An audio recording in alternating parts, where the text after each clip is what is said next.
All right, what's going on, you guys? Nick here with Nick Strength and Power. I've got a couple of interesting stories for you guys today. Let's start this video out right with a strict curl story. So the first story, Jujimufu, he posted a video on his Instagram today hitting a brand new strict curl PR.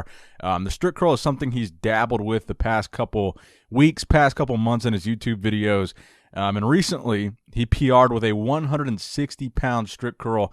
The caption there says, "Hey, Juju, how is your bodybuilding contest prep going?" And his response is that he just PR'd 160 pounds on the strict curl, a proper response to that question. Now, again, I'm not entirely sure what Juji's body weight is right now at the time that he's doing this 160-pound strict curl, but I'm assuming he's not too much more over 200 pounds. I believe he's right around 200, maybe 210. So 160 is still very impressive at his body weight. Again, I'm not really sure exactly what he weighs, but as lean as he is right now and as good a shape that he's in, I don't think he's not crazy heavy. Now, speaking of the strict curl, the next story also related to the strict curl. So Larry Wheels has been kind of the pioneer of finding out who has the best strict curl in various different aspects of powerlifting, bodybuilding, etc. He had IFBB pro Joe Mackey, who has 23-inch arms, attempt the strict curl for, I believe, the first time ever. And the heaviest he works up to here, I believe, was a 209-pound strict curl, which he did with relative ease. He did attempt 100 kgs, so roughly 220 pounds, and he did not get that, but 95 kgs, 209.4 pounds. He got relatively easily, really fast, just right off the bat, his first attempt, and that is 30-odd pounds away from the strict curl world record. And I could not disappoint you guys. I saw the top comment on that video was somebody saying, "Hey guys, it's Nick Strength and Power, and today we have an interesting curling video." So I had to include this story in today's video. And again, it is a very impressive strict curl, and I love when a pro bodybuilder attempts to cross over to something like the strict curl. So shout out to Joe Mackey. Also shout out to Larry Wheels for constantly pumping out the strict curl content. Now, next up in the news, Calum von Moger. When is he actually competing? He's uploaded videos saying he's 3 weeks out, 8 weeks out. He's posted pictures on Instagram saying that he's days out, as if he was competing this weekend. But now his latest YouTube upload says he is 2 weeks out from the NPC Mr. Universe competition. So that's going to be interesting. Who knows, when he's actually going to compete, but I'm assuming that is the most definitive competition, because up until now, he hadn't actually named a contest that he was planning on doing. This is the first time he named which show. Up until this point, he had just been saying, "I'm this many weeks out," but he doesn't say which show it is. So apparently, it is going to be the NPC Universe that he is 2 weeks out from. So I guess he's not competing this weekend. He's not days out. This is not peak week, even though he posted all those things on his Instagram. It looks like he is about 2 weeks out from the NPC Universe. So assuming that's when he's actually competing, it looks like we'll see him on stage in 2 weeks from now. And looking over at his Instagram, it looks like he posted some more posing videos. And it does kind of look like this could be possibly peak week for him.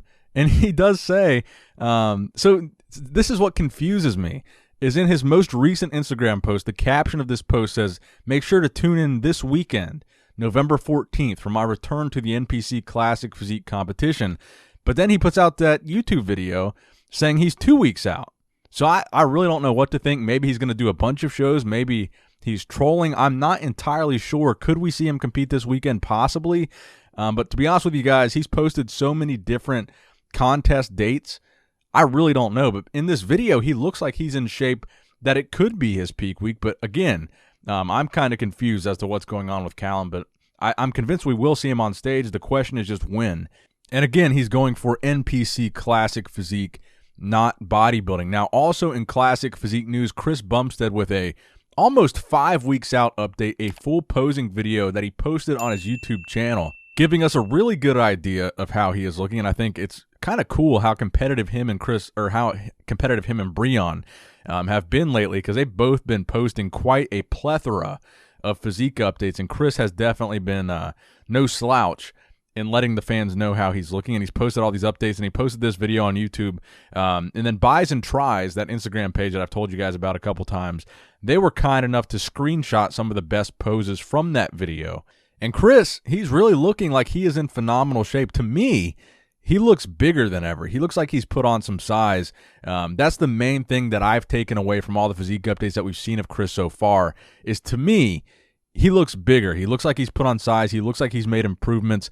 And then looking at Breon's updates, to me, Breon looks like he's really trying to dial it in as best as he possibly can.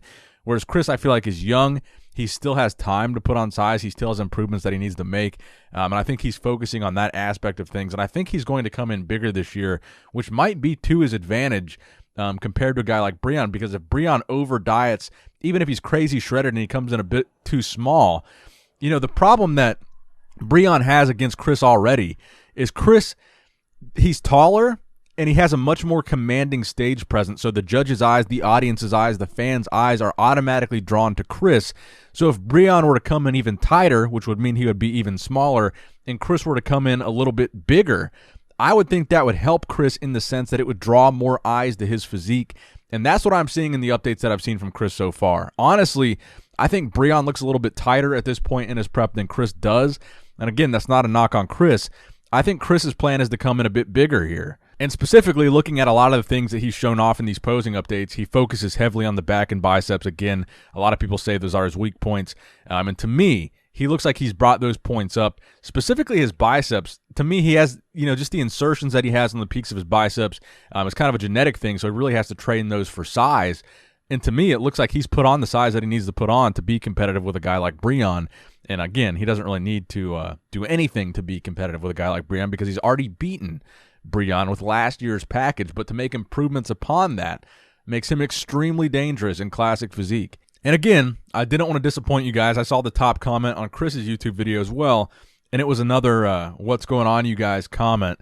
So I definitely appreciated that, and I had to include it in this video. And also, I love Chris. I think he's a great champion. I think he's done a great job of you know, keeping the fans posted, keeping the fans updated. And I've seen the way that he interacts with fans on Instagram, and I think he's just a really great ambassador for classic physique. And I hope to see him repeat this year in 2020. Now, next up in the news, James Hollingshead has officially announced that he is not competing in the 2020 Mr. Olympia. I've talked about this a couple times, that I've heard rumors that he wasn't going to do 2020. Again, he is qualified for both 2020 and 2021 Mr. Olympias because he's competed so frequently back-to-back. Europa and the British Grand Prix qualified him for both. So he put out a YouTube video today announcing that he will be skipping 2020 and competing in 2021. And honestly, as much as I would like to see James compete this year, because I think he would do very well, I think he would place within the top 10, I see no reason why he shouldn't take a year off. He's already qualified for both. He has plenty of time to focus on whatever he feels like he needs to improve upon to be more competitive in the Olympia lineup. And I think he's really set himself up for success with what he's doing here. I mean, again, qualifying for back-to-back Mr. Olympias it's an astounding accomplishment, what he's done this year. 2 major pro wins, beating really competitive lineups. The Europa lineup was incredibly competitive, and that's what qualified him for 2020. The British Grand Prix, a little bit less competitive. That's what qualified him for 2021. But he has now plenty of time to shut things down and focus on next year's Mr. Olympia, and maybe that is the best call for him. But I've got to be honest, the best way to describe James's 2020 bodybuilding season is dominant. He has had a dominant season, and I think he would be dominant at the Olympia. He's maybe not in the conversation for top 6 right now, but I think he would crack that top 10 and beat a lot of guys that you would be surprised for him to beat. Now, next up in the news, Blessing Awodibu, still awaiting his pro debut, posted some physique updates today looking like a full-blown mass monster. One of the qualities that Blessing has to his physique is that freak factor. Blessing is a very impressive bodybuilder. He's a big guy. He's a vascular guy. He typically looks like he's in pretty good shape even during his offseason. He was supposed to make his pro debut at the Arnold Classic Australia, which was canceled this year in 2020, postponing it. I don't know when he is going to be making that pro debut, but right now he does look like he's in pretty good shape. And again, looking to be in that full-blown mass monster mode. And I think the bodybuilding world is certainly anticipating that pro debut from Blessing Awodibu.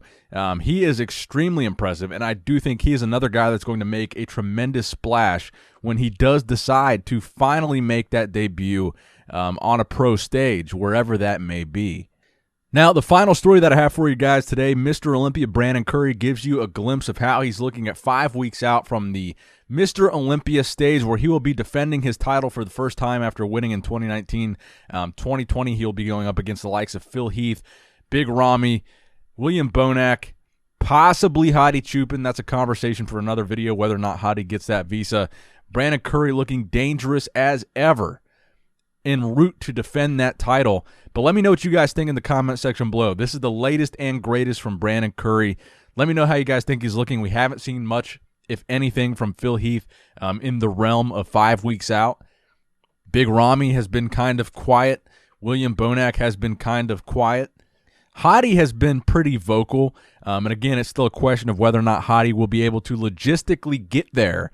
But who is Brandon Curry's biggest threat to his title? Is it Phil? Is it Ramy? Is it Hadi? Is it Bonac? Let me know in the comment section down below with your top 3 Olympia predictions for 2020. That's going to wrap it up for the video today, guys. I love you guys. I appreciate you guys. And as always, subscribe if you have not subscribed already. Give the video a big thumbs up if you enjoyed it. And as always, Nick Strength and Power signing out.